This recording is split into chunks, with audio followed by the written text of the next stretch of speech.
That's enough slams for today. Oh, you did good, man.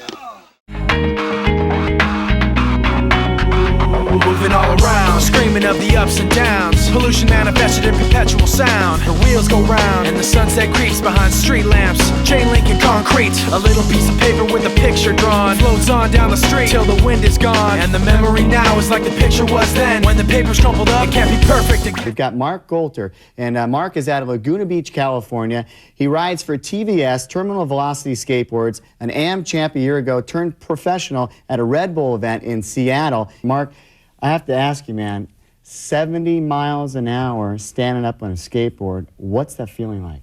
Oh, it was just phenomenal. It happened about a month ago, and there's a huge Santa Ana wind down in San Diego, and the hill that we ride is normally in the mid-60s, but that day it was just incredible. Since I have my own skateboard company, I've been constantly building my own boards. We go world record speeds all the time, but officially I got it. There's probably a handful of guys that have all been around the 70-mile-an-hour range. So, Mark, I know you've got an injury right here. I mean, you broke your hand about a month ago, and it's something that I know that you can't wait. You're out there. I know you're out there riding with that thing, but every now and then, the thought of falling does come into your mind. Tell me about that thought process. Like, if you know you're going down, what do you have to do?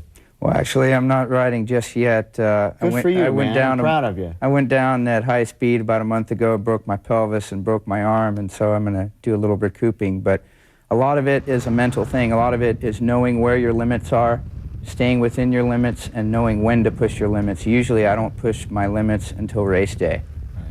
And throughout training, we'll just stay within our limits. You just mentioned the key word, training. This is not something that the kids go out there and get a skateboard and dive bomb the hills, because you guys are wearing full-fledged helmets, you have leathers on, you have protection around your feet, and you've got protection on your hands.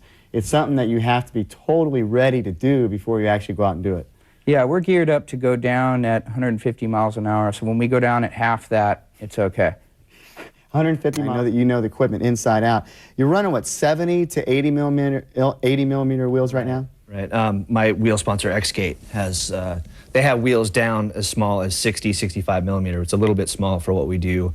Most of the wheels we run are 70 millimeter, which is a wheel that Sean Mallard helped design, up to 80 millimeter. The 80 millimeter wheel was actually originally invented for luge, but the stand-up guys started using it. It's a really competitive wheel. It's real fast. What about the durometer? I remember the old Kryptonics, the pink ones, that stuck really good. They wore out fast, but they were still a lot of fun to ride. Right. Actually, Kryptonics is also still competitive. They're probably one of the softest wheels. They're better on corners, usually. The durometers are anywhere from 74 to probably 82 durometer. Right. The 82 being pretty hard. Yeah. It's pretty slippery, but it's real fast. What did you do 70 on? Do you remember? What was your setup there? I think I was running a Power Paw wheel, 72 durometer, but it was just so fast that day. I actually got passed by another teammate who was riding a bigger, harder durometer wheel, so those are the faster wheels. That's amazing. Now, when we talk about the sport, it's getting the exposure now, and it's going to get the exposure that it really deserves, because luge has gotten a lot of exposure, but really, I mean, it's crazier to get up on a board standing upright than it is laying down. Can you tell us about that? Yeah, well, actually, we are the only stand-up only team involved in the Gravity Racing Association. There's a number of teams out there. The Dregs team, they're pretty well known. Biker has got his team. Most of those guys do luge as well. The Jugular Vans team with Sean Mallard, Lee Dansie, they both compete in luge and stand-up. But this team, we have 5 riders that focus on stand-up only. Yeah. And I know that standing up is a totally different philosophy than laying down. I mean, personally, I don't like laying down on a skateboard. I never have. And when my son gets old enough, he's going to be up on his feet. Your thoughts about that? Because it's a totally different feeling.